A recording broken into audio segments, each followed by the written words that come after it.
Hi, my name is Ginger Annis, Veteran Service Officer for Alexander County.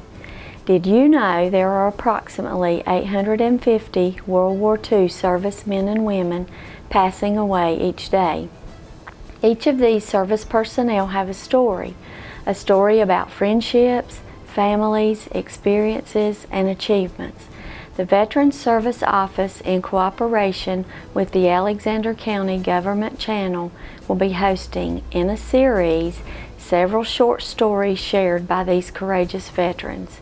So sit back and enjoy our history, our heroes.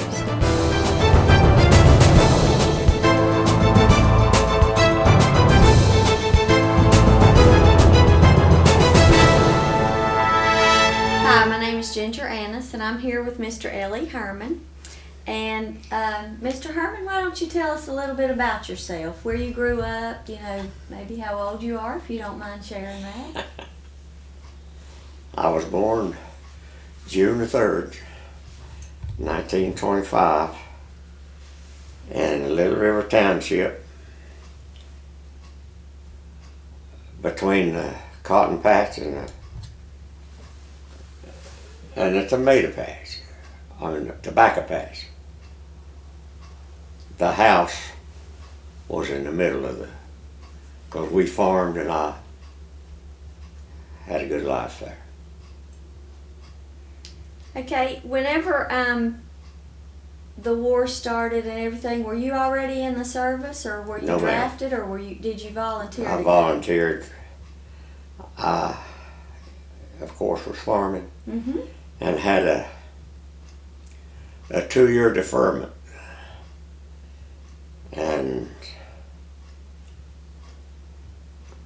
I wasn't farming to get out of service, but I was approached by an individual I didn't even know one Saturday night about 9 or 10 o'clock when I very seldom went to town, but I had gone that Saturday night, and he made some derogatory statements, and I went on Monday then and volunteered for the Navy, and they sent me to Fort Jackson, and they almost had me in the Army, and I hollered real loud. I said, I'm supposed to be going in the Navy. And boy, here come this little lieutenant just to sail him. And he fixed that. So he sent me to Raleigh. And on June the 22nd, I was sworn in the Navy. That was 1945. Why did you pick the Navy over the other services? Well, I just liked the looks of the Navy, and I liked water, and I liked aircraft. I mean, it was just more enticing to me than any other part of the armed forces. Mm-hmm. Now, were you married before you went in the service? No, ma'am. Okay. And how long did you serve? 22 months and 20-some days. Now, were you overseas the whole time, or did you serve stateside as well?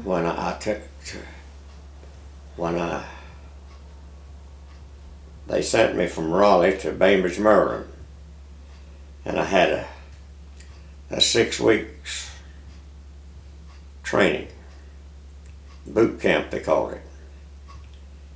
And when I graduated from that, they sent me to a 12-week gunner's mate school there at Bainbridge.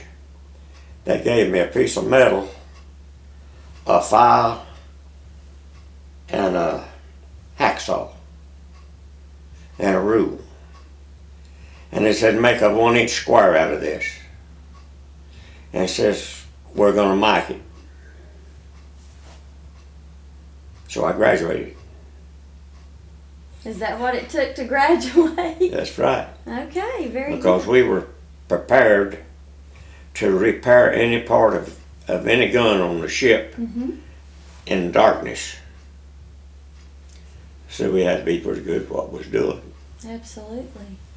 So was that your job in the Navy as a gunner's mate? I was a gunner's mate. Okay. And tell us about the ships that you were assigned to. Well, I was on board the USS Ulysses, which is a transport ship out in the harbor of San Francisco Bay. I believe there was 5,000 or 6,000 troops on that ship, and they took us to San Francisco to Hawaii. And from Hawaii, I don't remember what ship that they put us on to take us to the Ulysses Atoll. That's where they had they called a safe zone. They had a harbor there for the fleet, and I boarded the Cabot there. Okay. So you were on the Cabot the longest. Oh yes. Okay. Tell us about what you did when you were on the Cabot. Just What I like did? like a daily, what you did every day. Well, a gunner's mate is responsible for the guns on the ship. Mm-hmm. And it's your job to keep everything clean, the gun tubs, the guns, and keeping them in operating condition. And if everything needs painting, we paint it. Every member of each crew on a gun mount were trained, they were cross-trained. Mm-hmm. If one of you got shot, it was another one there could take over. Mm-hmm. So we were pretty efficient in what we did. What about your living quarters? How was that on the ship?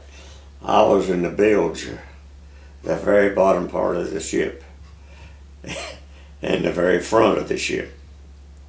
And the first trip out, they set off a depth charge. They located a submarine in the area, and they were dropping depth charges up one side and down the other. And those walls on the ship were just, you know, they have to give, because if they don't, they'll break. Right. And I didn't run topside, I flew topside. What about did you have roommates and that kind of stuff? Did you have people that you got pretty close to while you were on the Well, I had a real close friend that was with me through the boot camp in Bainbridge, Maryland, and through Gunner's Mate School, and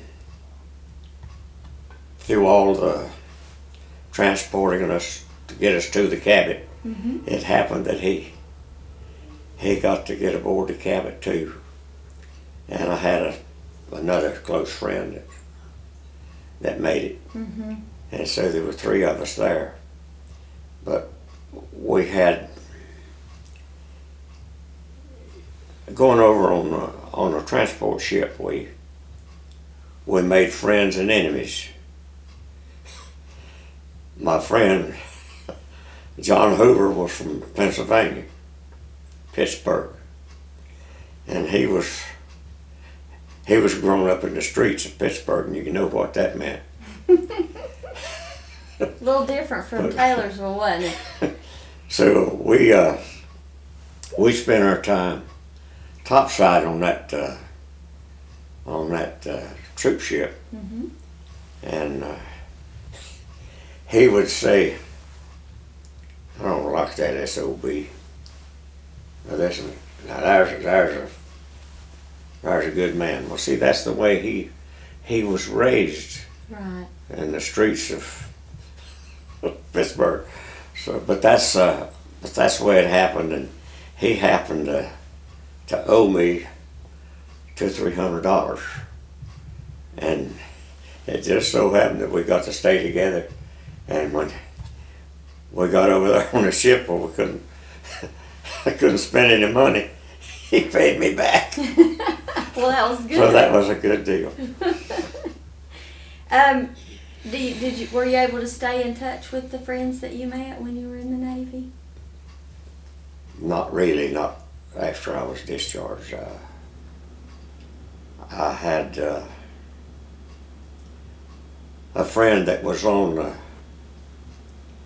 was really in the 1st Division and slept in the same compartment that I did. But you only knew 2 or 3 that was close to you, because we had, I believe, 5 bunks. And Okay.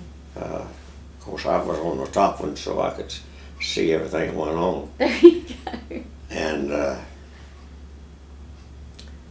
after I went to the first reunion, the Cabot reunion, the first union I attended was in Pensacola, Florida, and I met this George Stone, who lived in Danville, Virginia, and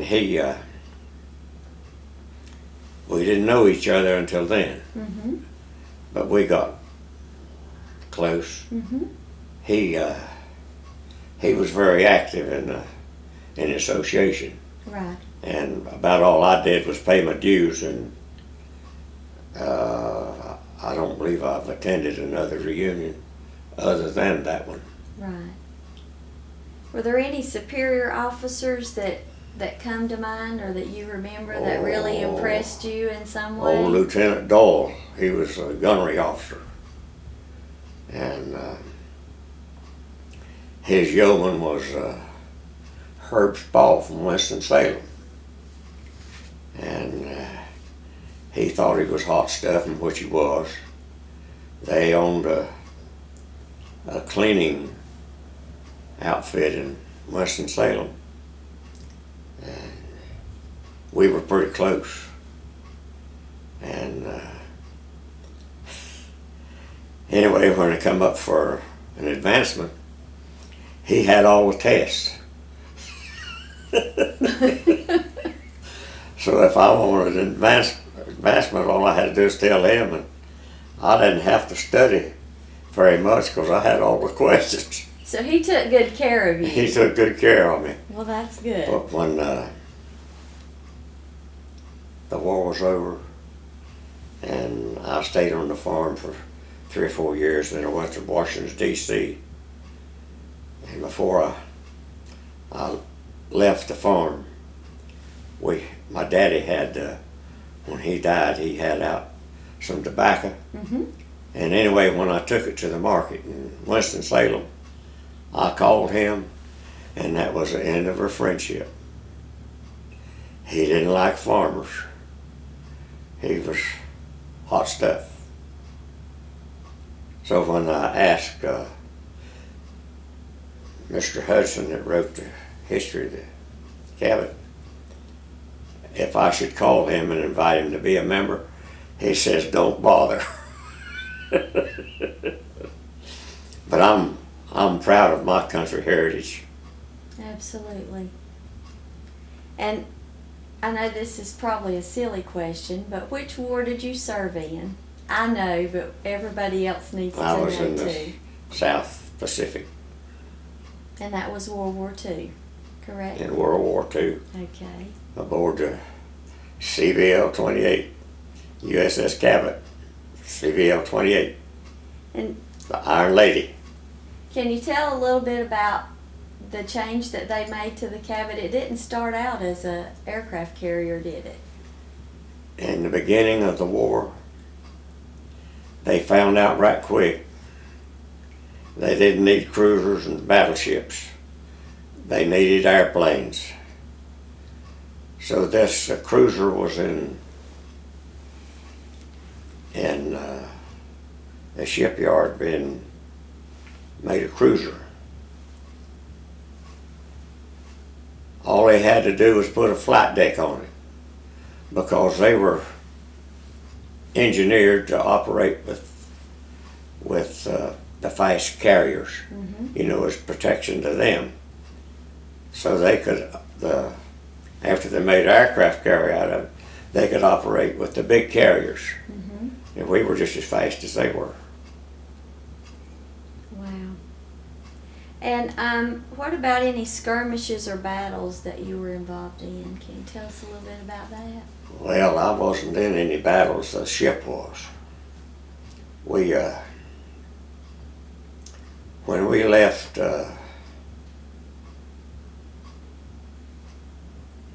Pearl Harbor, when the war was half over, we went by Wake Island, whom we left the Japanese there and bypassed that island and went on to bigger territory. But our planes bombed that island and got resistance shooting at our plane after they had been there that long. But we were in Okinawa, Iwo Jima, and all of the main battles and storms just before the end of the war. Did you have any close calls?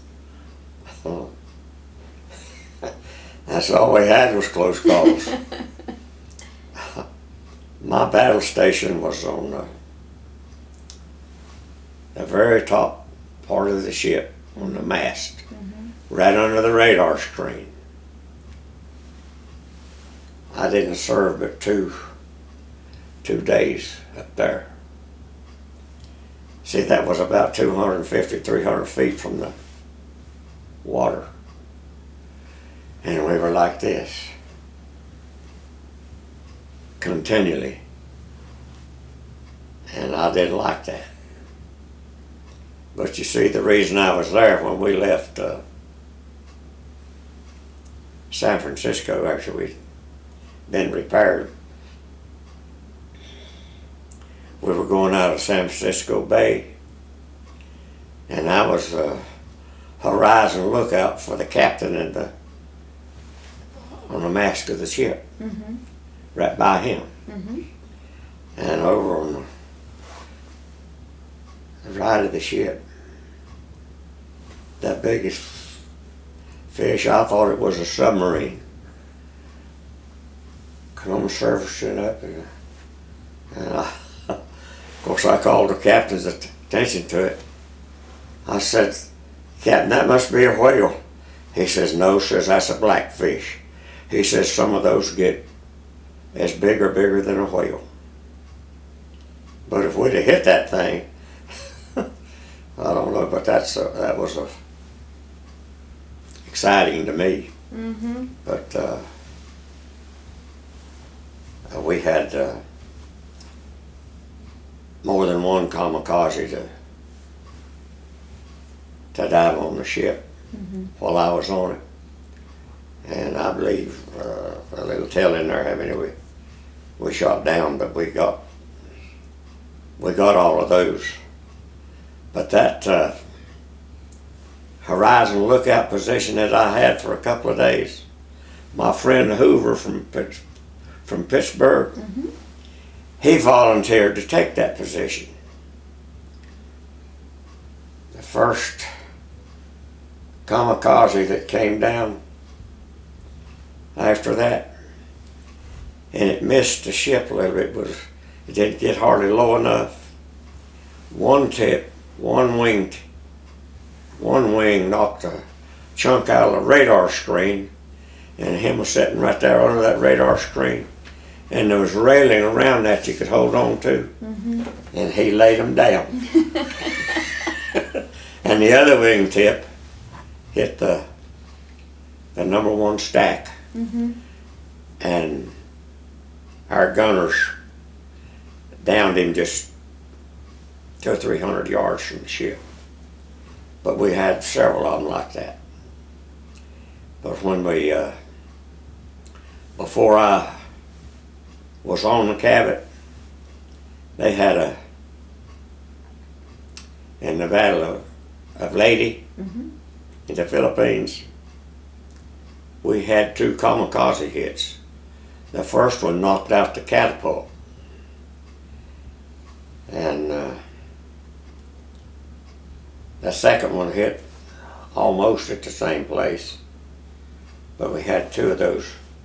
Anyway, the machinist repaired the catapult, and when they retired from the bay, from Leyte, we landed all of the planes that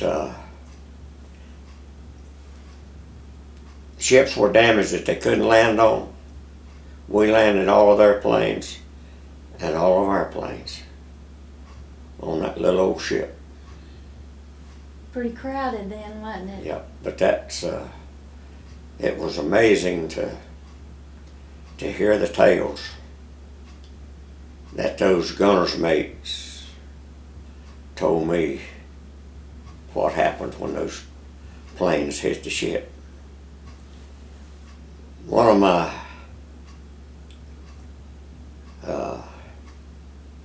shipmates that was in the 1st Division was on a 20mm gun mount on the starboard side where that kamikaze hit, and it knocked him out of his gun tub, and he was clinging to that rail of the gun tub, and one of the boatswain mates that was in that same gun tub reached over and pulled him back in there, saved his life. So when I met him at the reunion, he told me about that. And this boatswain mate was in Maryland, lived in Maryland, I forget where. But anyway, he was disabled and was in a wheelchair when I called him. He was a big gambler, the boatswain mate was. I slept on the top bunk, and his I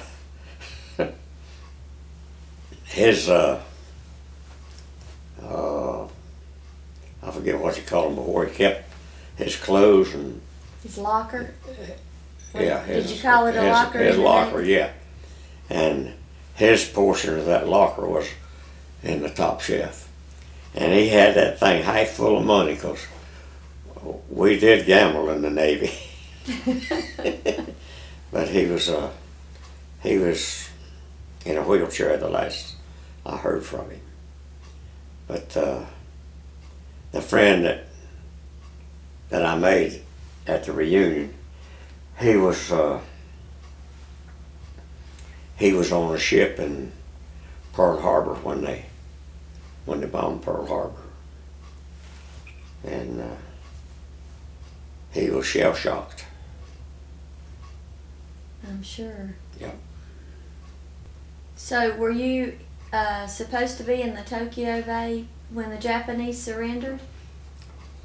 Our ship was scheduled to be there in the bay,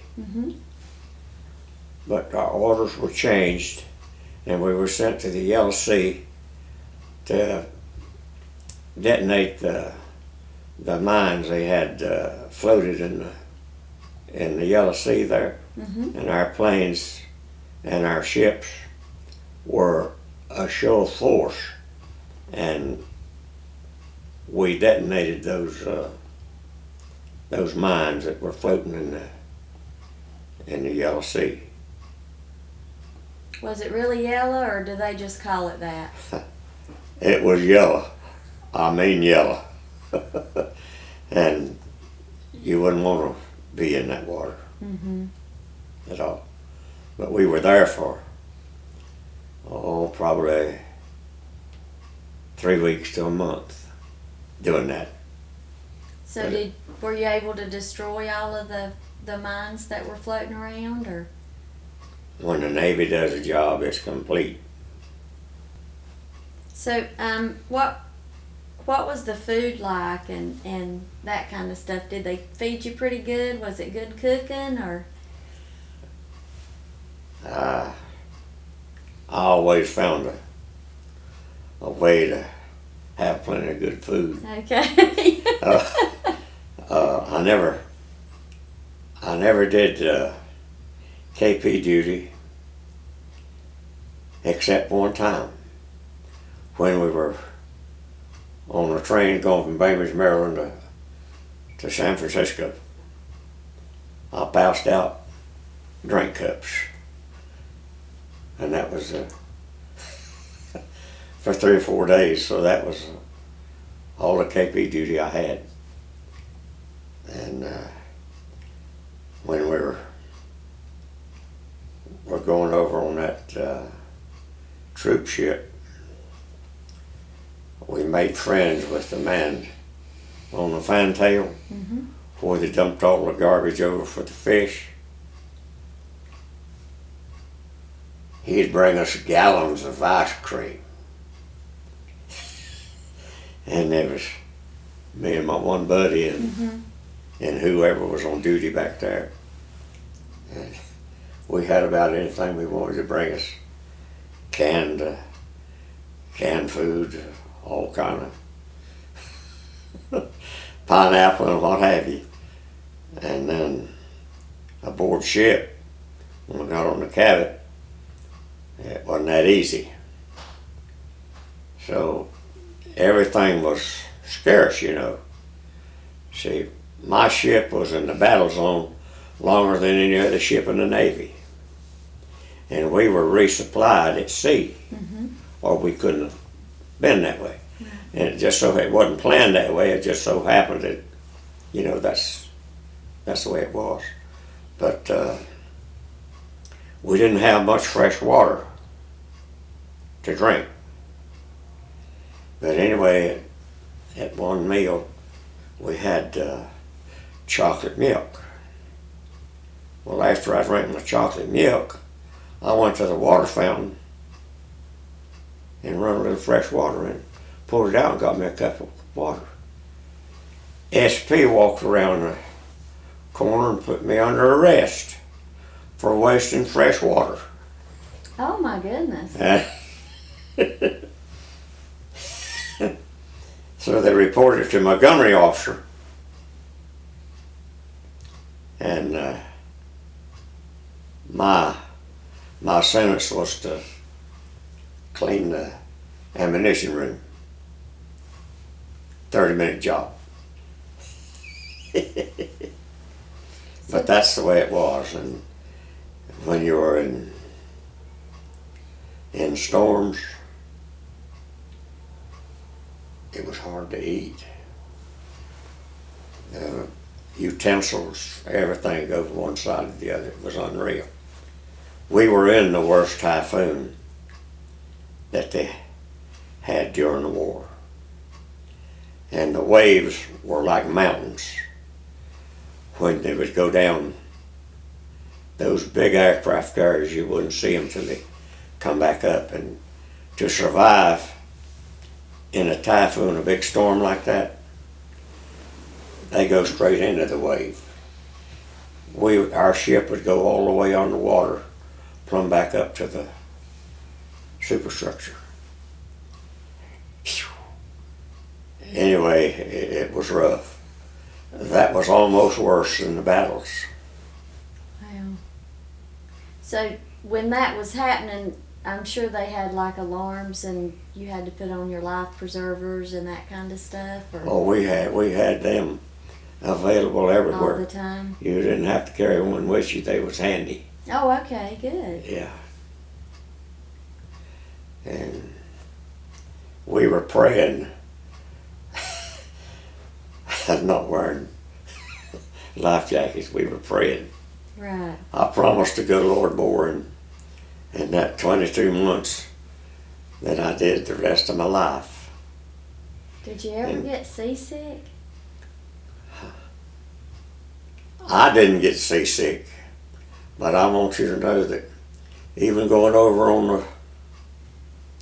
on that troop ship, everybody got sick. It was terrible. You couldn't go to the bathroom. The odor was so bad. Mm-hmm. And 2 or 3 of the sailors had to be flown back to the United States. They were in such bad condition. Right. But I never did get seasick. But like going over on a transport ship, I got uneasy. I couldn't be satisfied sitting up there on the top of this ship not doing anything. Mm-hmm. So I volunteered for work duty. What duty did I get? Painting the ammunition room in the bottom of the ship with yellow chromite paint, which got the strongest odor of any paint they make. Anyway, I got tired of that painting in the buildings, so I pretended I was sick. Mm-hmm. And I was almost like I was going to throw up in his face, Mm-hmm. and told me to get out of there. So I went topside, and the next morning when they came to call me, I rolled over in my bunk and they didn't come back for me anymore. So there was always a way out of anything in service. So how did you handle just being away from your home and family? Well, you accept whatever the good Lord gives you. Yeah, that's true. Yeah. I enjoyed a lot of it, and a lot of it I was scared to death. Can I interject something here? Ellie, tell about when you were in the typhoon, when the guy fell off the ship. That's right. Our ship did a 45-degree list. We had one flagman that was sitting on the flag box. It took the flag box and that sailor, and we thought he was gone. But a destroyer picked him up. I can't imagine how they ever got him out of the water in that storm, because you can't imagine what it was. So it's like I say, the waves were like mountains. Water has the greatest force of any of our elements.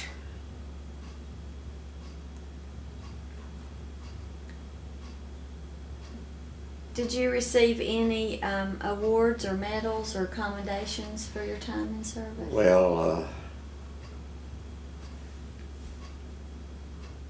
I got several verbal, but when I had the privilege of being in charge of putting the ship in mothballs, see, they sent me to school to learn to do that.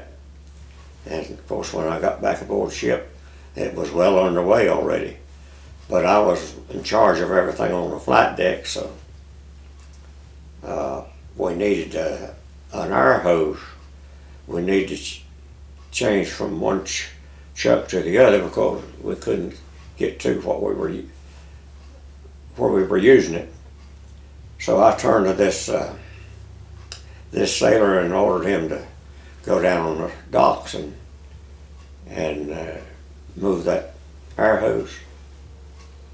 It happened to be the same sailor that put me on report for wasting fresh water. And he wasn't back too soon. So my buddy, gunnery officer, Lieutenant Doyle, I said, Doyle, how about telling that SOB to double time it back up here. So he walked over the side of the ship and, and he got him back up there on double time. But you know what comes around goes around. That's right. Now, do you keep pictures and like, do you have any of your old uniforms or anything like that that you had when you were in the Navy? Do you kind of keep that just as mementos of that time? I sure have. Go in there and get that that envelope in the first chair there on your right.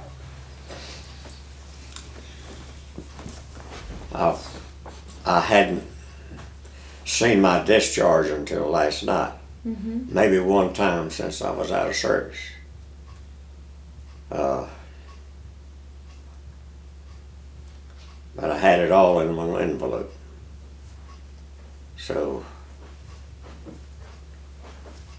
I can show you what I got. But I've got, this is the Clarion. That's, I get that every, well, twice a year. Mm-hmm. But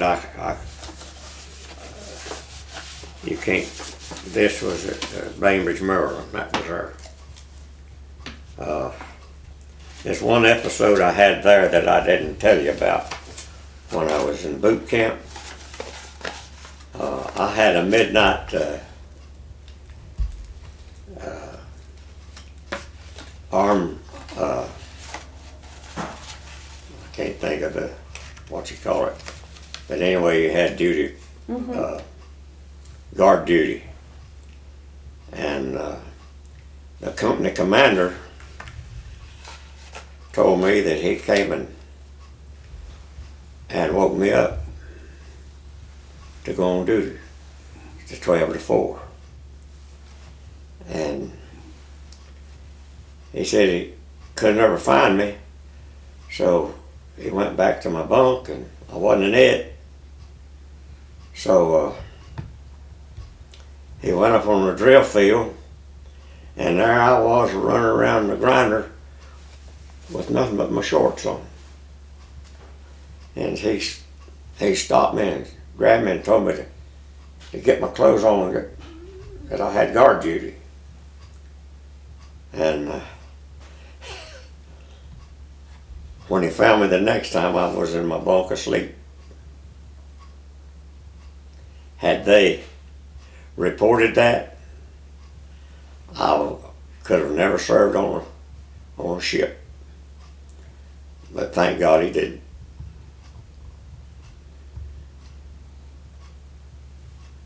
But that was, I couldn't believe him, but that was what happened. So you don't remember any of that part? No part of it. But I couldn't imagine me running around the grinder without instructions. Now, were any of your family members or your ancestors, were they previously in the military? My older full brothers was in the paratroopers. And my oldest half brother, Lee Jennings, was in the Army. When he was inducted, he was so full of whiskey that they put him in the hospital for 2 months to get the whiskey out of him. But I forget where he served in service. Australia. Australia. Mm-hmm. But anyway, he was my pride and joy. All of my full brothers and sisters, he was a god to us, and we about worshipped him. But my 3 half brothers were as close as my baby sister. And of course we were about as close as 2 people could get. Mm-hmm. And then my other 3 brothers, One was about as close as the other by the time they died.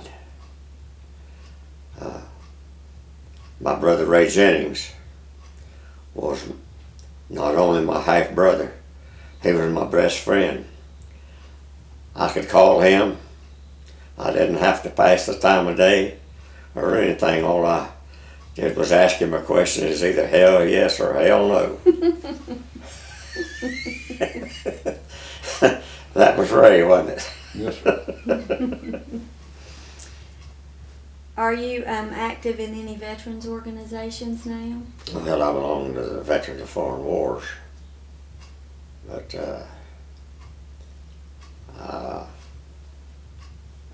they meet at night, and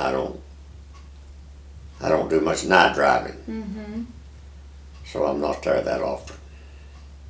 So what would you say to the young people today about military service? I think every 18-year-old should have to spend 2 years in service, whether they like it or not. It's a privilege to serve. So I'd say go for it.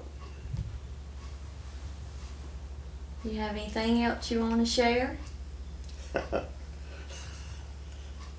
I don't need to say anymore. I'm just thank the good Lord that He brought me home safely. There was one thing that did happen when we came back to the States. When the war was over and we hit port, I had 3 buddies, and they were from big cities, and they had beer and whiskey or whatever they wanted. And of course me, I drank very little. But anyway, we made a pact that we'd go to the first bar we come to, and the first